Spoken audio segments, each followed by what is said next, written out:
Welcome back to the Inside Scoop. This is part 3 with Frank Hennessey from Premier Planning. And this topic is, I love it when a good plan comes together. And specifically, how can a financial planner help when you are planning on selling your home? Right. Frank, a lot of people ask us when they're, selling their home, is it a good idea for me to pay off my mortgage or, working towards paying off my mortgage? There's obviously options. Is this a good idea for them? Wow. That's a loaded question. And you're right. It's a question I hear a lot too. And there's so many moving parts to that. And that goes back to asking the right questions and knowing their situation. And I can think of many times where I'm advising people, yes, absolutely, pay off that mortgage. And I can envision a lot of scenarios where I'm saying, are you crazy? You shouldn't be doing that right now. So if somebody's got a lot of underutilized money, cash, lazy money, and it's sitting earning a low rate, it's always been there, yet you've got this mortgage balance and you're approaching retirement and spend down, maybe that's a good idea to eliminate debt. Sure. Okay, but for some people, maybe, and I'm a big fan of having no debt, but and sometimes it makes sense, right? And so I'll give you an example going the other way. A client of mine says, hey, can you talk to my son? He's trying to buy a bigger house now that he's got a growing family. Sure, we talk to him and making great income. He's got a beautiful house now. He wants an even bigger and better house. And I find out that he's got about $15,000 in credit card debt, which I was kind of surprised to hear.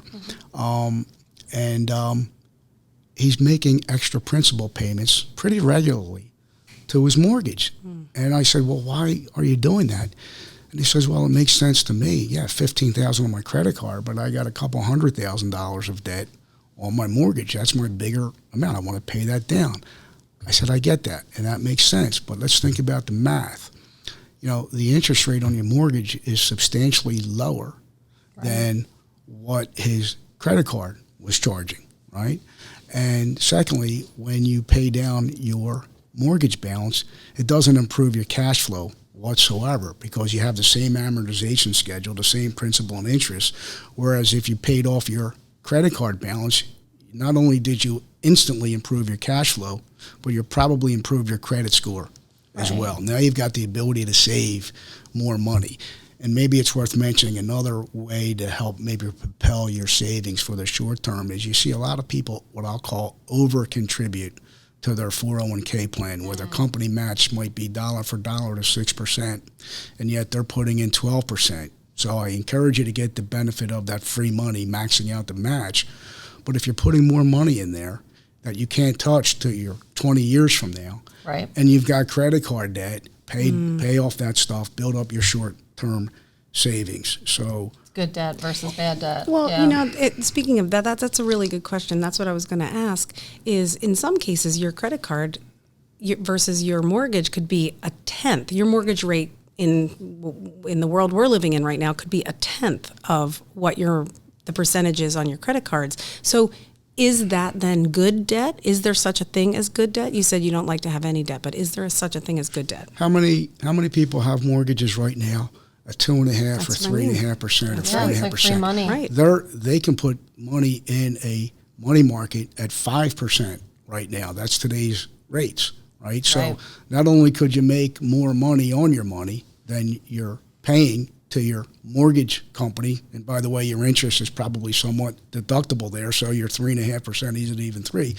But now you've got control of your money and access to your money because it's in your bank account or it's in your mutual fund or it's in your cash value insurance policy. You've got access and control, which equals opportunity. If you want to upgrade, if you want to buy an investment property, if you want to do something else, you've got control over that versus paying down your mortgage, and you might have to qualify to get your own equity out of your house within certain limits if you ever wanted that money. Right. Now, do you have an adjustable rate and the balance is going to go up pretty soon? Well, that might be a reason to pay down the mortgage now. Mm-hmm. New mortgages right now are considerably higher rates, so I would do everything I can to encourage people to put down as much as possible. My daughter's looking. She said, Dad, how much money should I be considering putting down towards my house? I said, Morgan, if you don't have 30% of the value to put down or available, then you shouldn't be looking. Why? Right, well, because most lenders, not all, but most still want to see a 20% down payment, right? To avoid PMI, having to pay the extra private mortgage insurance. So that's 20% right there. Plus you're going to have some closing costs, right? And then you might have to do some renovations and buy furniture and all that other stuff. So, and then you need some emergency, and you need to have some emergency reserves.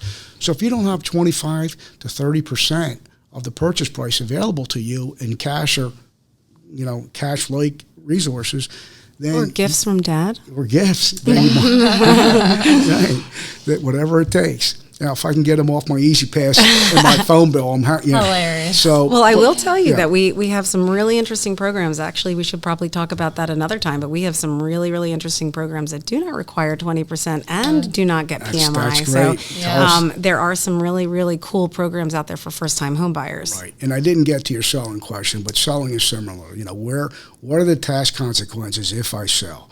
And part of that is, well, where am I going to go? Right. And everybody right now has the ability to exclude $250,000 from gains. All right. Mm-hmm. And if you're married and you file jointly, a couple can avoid paying taxes on up to $500,000 of capital gains. And then beyond that, talk to your accountant about whether or not you may qualify for any 1031 exchange privileges where you can defer the taxes. And so there are opportunities out there to eliminate or mitigate taxes. And again, whenever you sell any asset, it's a good question to ask, how will this be taxed if and when I sell it? Right. There's that question again. Yeah. But I think going back to the, when you're selling and you're planning on selling, maybe not this year, right? So obviously that's a little bit more imminent, but we have people that'll contact us 3, 4, 5 years in advance and say, at some point, our youngest is going to graduate, or we're going to be moving, or we're going to be retiring, or whatever the case may be. What should we be thinking about now financially? And of course, that's not our arena. We can help them plan and design their house in terms of best sales strategy. We can do that. But is there something that a little bit of advice that you might universally be able to provide somebody that what should you be thinking about at that point? Should they be paying down more at that point? Yeah, I'm a proponent of paying down debt, but not at the expense of giving up cash flow or short-term resources. Sure. You've got to have access to cash without a penalty, a fee, or a major tax consequence if you're going to be in your best position going forward to be able to negotiate and find the next deal. You know it better than anyone because how aggressive the buyers have to be right now. People are making cash offers, non-contingency based, waiving the inspection. You can only do that if you've got, I'd rather have a little bit of extra money in my bank than having to owe the mortgage company a little bit less money. Right. And I go through this. I don't have a mortgage on my primary house, but I do on my shore house. And I could pay it down or off. I'd rather have a little bit of control, especially now that rates are pretty high relative to the mortgage. But, as a non-financial practical matter with a couple who might be thinking about their next step, they're more likely to activate their next step if they've gone out on a Saturday or Sunday and they drove around.